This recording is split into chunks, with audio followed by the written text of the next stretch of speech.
Welcome back to your channel NTT exam तैयारी।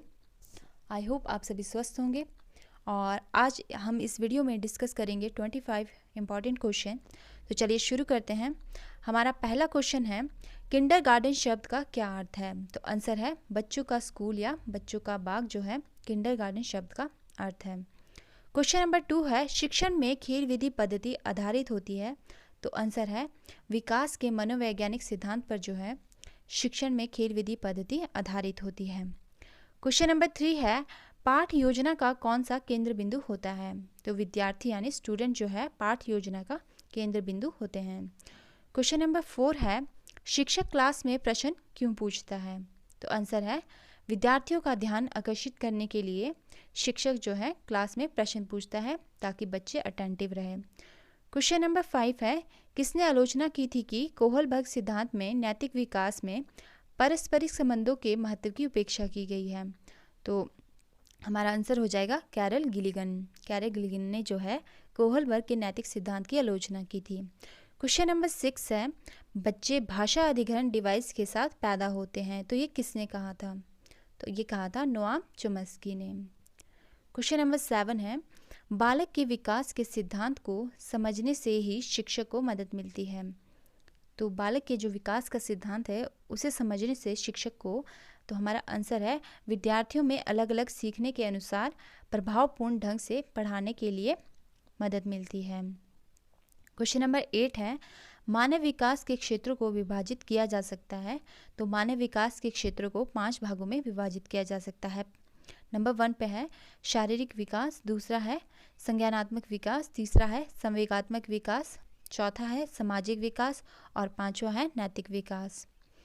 Question number 9 है, शिक्षा का निष्पादन सिद्धांत किसके द्वारा दिया गया है? तो आंसर है मेकाले। मेकाले ने जो है शिक्षा का निष्पादन सिद्धांत दिया था।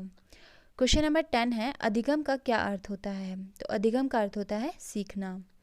क्वेश्चन नंबर 11 है, प्रशिक्षण और त्रुटि शिक्षण का सिद्धांत किसने विकसित किया था? तो आंसर होगा E.L. थॉर्नडाइक ने जो है प्रशिक्षण और त्रुटि शिक्षण का सिद्धांत को विकसित किया था। क्वेश्चन नंबर 12 है, जड़ बुद्धि वाले बालक का IQ यानी बुद्धि लब्धि कितनी होगी? तो आंसर है 70 से कम जो है जड़ बुद्धि वाले बालक का IQ लेवल होगा।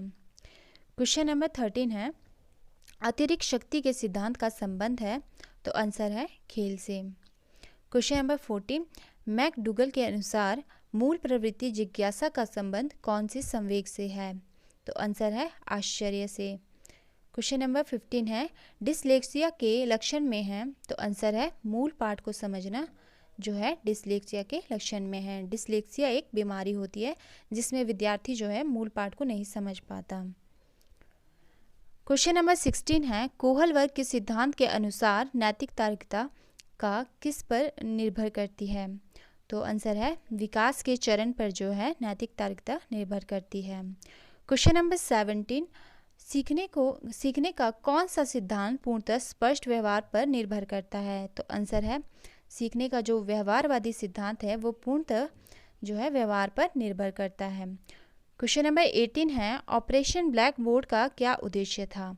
तो आंसर है सभी विद्यालयों में आधारभूत सुविधाएं उपलब्ध करवाना जो है ऑपरेशन ब्लैक बोर्ड का उद्देश्य था। क्वेश्चन नंबर 19 है, विकलांगता जो एक बालक की लिखने की योग्यता और सूक्ष्म प्रेरक कौशल को प्रभावित करती है तो उसे कहते हैं, आंसर है डिस्ग्राफिया। क्वेश्चन नंबर 20 है, राष्ट्रीय शिक्षा नीति 1986 में किस संकल्पना पर बल दिया था? तो आंसर है समानता के लिए शिक्षा। जो राष्ट्रीय शिक्षा नीति 1986 थी उसमें समानता के लिए शिक्षा पर बल दिया था।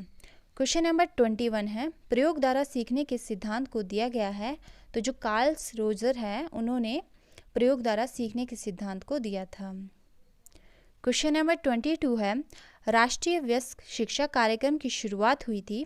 तो आंसर है अक्टूबर 1978 में यानी 1978 में जो है राष्ट्रीय वयस्क शिक्षा कार्यक्रम की शुरुआत हुई थी। क्वेश्चन नंबर 23 है, शिक्षण अनुसंधान में कौन सी तकनीक अत्यधिक प्रयोग में आती है? तो जो शिक्षण अनुसंधान है उसमें अवलोकन की जो तकनीक है वो सबसे ज़्यादा प्रयोग में आती है। क्वेश्चन नंबर 24 है, प्रतिवर्ष राष्ट्रीय शिक्षा दिवस किस दिन मनाया जाता है? तो आंसर है 11 नवंबर को जो है प्रतिवर्ष राष्ट्रीय शिक्षा दिवस मनाया जाता है। क्वेश्चन नंबर 25 है, पत्राचार के माध्यम से सीखना शिक्षा का कौन सा तरीका है? तो जो हम पत्राचार के माध्यम से सीखते हैं उसे निरौपचारिक तरीका कहते हैं। तो ये थे हमारे आज के प्रश्न। आई होप आपको ये प्रश्न अच्छे लगे हो। वीडियो को पूरा देखने के लिए धन्यवाद। मिलते हैं नेक्स्ट वीडियो में।